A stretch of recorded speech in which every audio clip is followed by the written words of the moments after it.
been a little bit since we last heard that.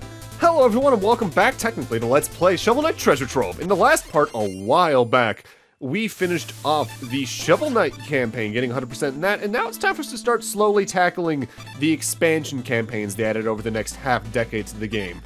We got 3 of them to do, but we're only going to do the first one for now, Plague of Shadows, toss bombs, and this tricky alternate quest. If memory serves, this campaign was released about a year after Shovel of Hope, and in some ways it kind of shows, but we'll get into that as we progress on through. Let's get into the intro.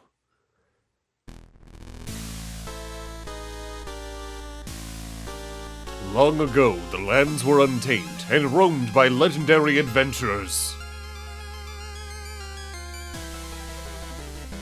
But villainy ran rampant, and in time, even the most stalwart heroes fell.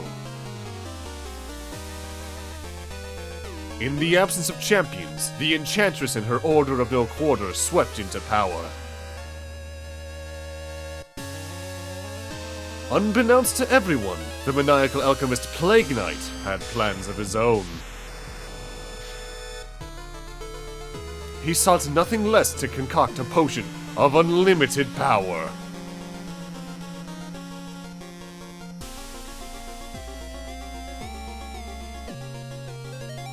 A draft so fiendishly potent that nothing he desired would be out of his reach.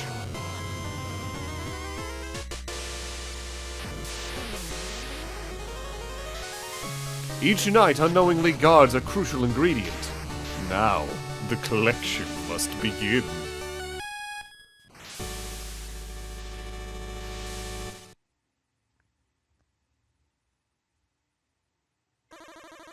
Uh-oh, the boss is on his way. We've got to get back to the lab fast. I don't want to get experimented on. Just hold X to charge and bomb burst out of here. Come on, hurry up. With that extraordinarily subtle tutorial out of the way, we actually can get a pretty good preview here on just how differently Plague Knight controls than Shovel Knight. Shovel Knight was very focused on close-range combat. Plague Knight's the most long-range combatant out of all 4 of the playable characters. He throws his bombs, they bounce on the ground, and after a little bit they explode. The explosion does damage, but they can also just explode upon contact with enemies.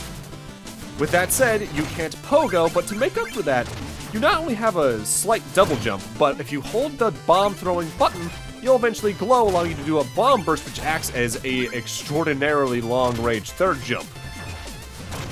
And we're gonna have some other mechanics you can do with this down the line. For right now, just get used to the jumping mechanics, because his momentum is a little weird. He doesn't have nearly the range in a lot of regards. And you might notice we've picked up about 6 green coins thus far. Those are this campaign's major collectible. Every campaign has one moving forward. There's roughly 30 of those in every stage, but some stages have 20, some have 15, it depends on the stage type, really. There we just got ourselves some health tonics. As you can also see on the top there, Plague Knight is not a very healthy character. He's only got 4 full pips of health, so 8 HP total. But with health tonics, you can temporarily increase that up to the max of 9 at any point in the stage. With that said, if you die, you lose any of those extra pips of HP, because you can refill them if they get emptied if you want to just don't die. With that said, you may have noticed so far, the Plains of Passage isn't that different from when we played it as Shovel Knight back in Shovel of Hope. This will be a running theme throughout the entirety of the campaign. In general, Plague of Shadows is the least standalone campaign of the 4. Not only just in regards to level design, but also in terms of releases, because when Plague of Shadows was originally released, you had to have beaten Shovel of Hope first, and then input a cheat code on the title screen to access it. But now that we have the Treasure Trove whole collection idea in place, this is still the only Shovel Knight campaign that doesn't have its own standalone release on some form, because the other 3 campaigns, I think, all have some way for you to get them individually, be it on like the Switch eShop or Steam or things like that. With that said, Cypher Coins aren't all Plague Knight has to collect in his stages. Returning from Shovel of Hope are the music sheets. Roughly 2 per level. There's some that only have 1, some that have 3, but 2's the general standard you're gonna see. We're gonna want to collect those because they're gotta be good for getting money, because money is just as key in Plague Knight's campaign as it was in Shovel Knight's. In fact, I'd argue overall It's more important in Plague Knight's campaign because it is easier to die in Plague Knight's campaign, so it's easier to lose money. But also just, I think you can purchase more things in general, because, like health tonics, for instance, you can find them in chests in some cases, like the first set we found, but you're going to be buying those for the most part throughout the campaign. Thankfully, though, you can still find plentiful health items in the stages, particularly apples or the usual turkeys. It's not like the hard modes or New Game Pluses where those are replaced with bombs, and that's my first death. It is a lot easier to die as Plague Knight, if only because, especially at the start, learning to use the bomb burst correctly can be kind of unwieldy, and the momentum is a little weird with it. But as you can see there, we still have the same death system as the main Shovel Knight campaign. When you die, you lose about, I think it's like a third or a half of your money, something like that. And it gets spread across 3 treasure bags, which you can then collect to get that money back. So you can permanently lose money, especially if you die twice in a row and you don't get back to where you died. But as long as you're good at memorizing level design, it's not going to be too bad. In fact, I'd say overall, in that regard, this is easily the least punishing campaign because you're more than likely you've already played through Shovel of Hope, and because of that, you know what to expect in the levels coming up. With that said, the Plains of Passage as a level, it doesn't have a lot special going on in it. It is really meant to be a tutorial stage, both for your controls and if you played Shovel of Hope to get used to Plague Knight's controls. The big thing to remember in general, Plague Knight does jump lower than Shovel Knight does, so you need to make sure you take advantage of that double jump so you can at least jump further than you can. If it's height, you really want to use the bomb burst. If it's distance, you want to use the double jump and then the bomb burst.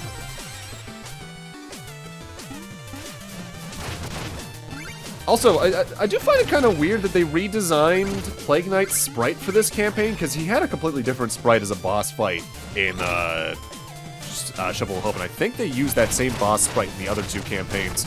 But it has been a while since I played Spectre or Torment or King of Cards at this point. If memory serves, when I did the Shovel of Hope campaign, I was relatively fresh off of King of Cards, I want to say, or maybe it was like right before that came out or something. It's been a while. So I was a little fresher on those in that regard. It really has been a little bit. I'm going to try to hopefully make it so there's less distance time span-wise between this and the other 2 campaigns, but we'll see what I come down to. Just like in Shovel of Hope, by the way, whenever you see a slightly different tile on the walls, especially if it's only one tile, that's usually an indication that you can break that wall to get some extra coinage or find a music sheet.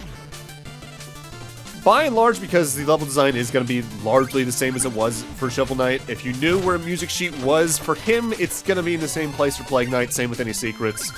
There are some new ones, and we'll start getting into those next part, like I said, but it does kind of start off kind of samey, and that's a really silly way to die. And as you can see, the bags were gone, so I died on the way back there. Whoops. Whenever you see a checkpoint like this with wings, you cannot break it, but you can otherwise break checkpoints for extra money. You just don't get a checkpoint in that case. Listen to me, Magicist. I know you're aiding him in his quest for the ultimate potion. Ultimate? What? I haven't seen him since he fled to join the Order of No Quarter. Ah, alchemical trickery. You can't fool me!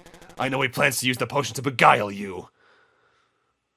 Wait, me? What are you insinuating? Oh, someone's coming. Oh, it's the panicky pushover. Is winning the Magicist's heart worth betraying your allies? What? Where in the world did you hear that? And I know how you plan to gather ingredients. The only thing worse than a deranged alchemist is a traitor. Do what you will with the Order, but none threaten the Enchantress and live. Alright, Black Knight is about the same as he was for Shovel Knight. He'll jump all over the place, try to jump over your plague bombs for that matter. Occasionally do some swipes with his shovel and try to do some downward strikes from the sky, which can be kind of hard to dodge around and hit him when he's during. But if you can manage to get him in a corner, you can lock him kind of there in place because your bombs do bounce off the sides of the screen as well. As you can see, not a very hard starting boss.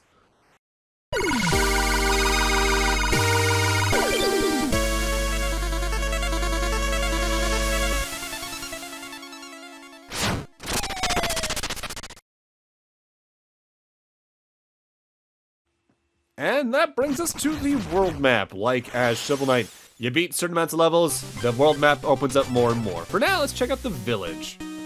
Halt! No weapons allowed. Wait a minute.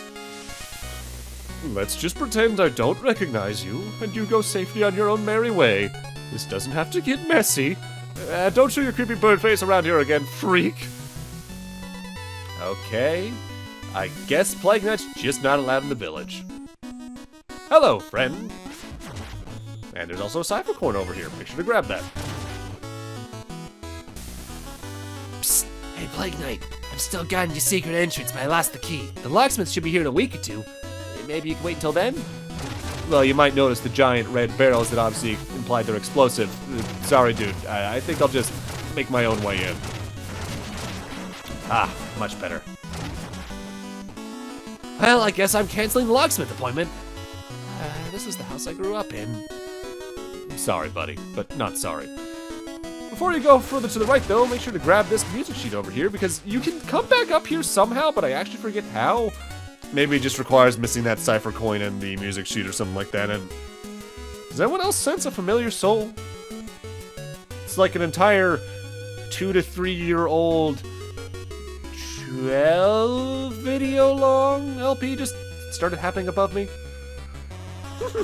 Mona, we have a big problem on our hands. We've been found out. Oh, the Black Knight thing? Yeah, Madge just filled me in. Don't worry your beak, that fool has nothing on us. Look, all we need to worry about is those final ingredients. We're stuck languishing here in obscurity until then. Yes! The essences! I shall pay our friends a little visit and, borrow them. Right, and while you're doing that, I'll keep researching ways to get more bang for our buck. Know what they say? The bigger the explosion, the better the alchemist! Yes!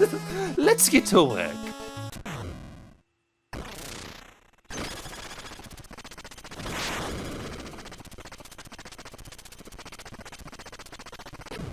Whoa!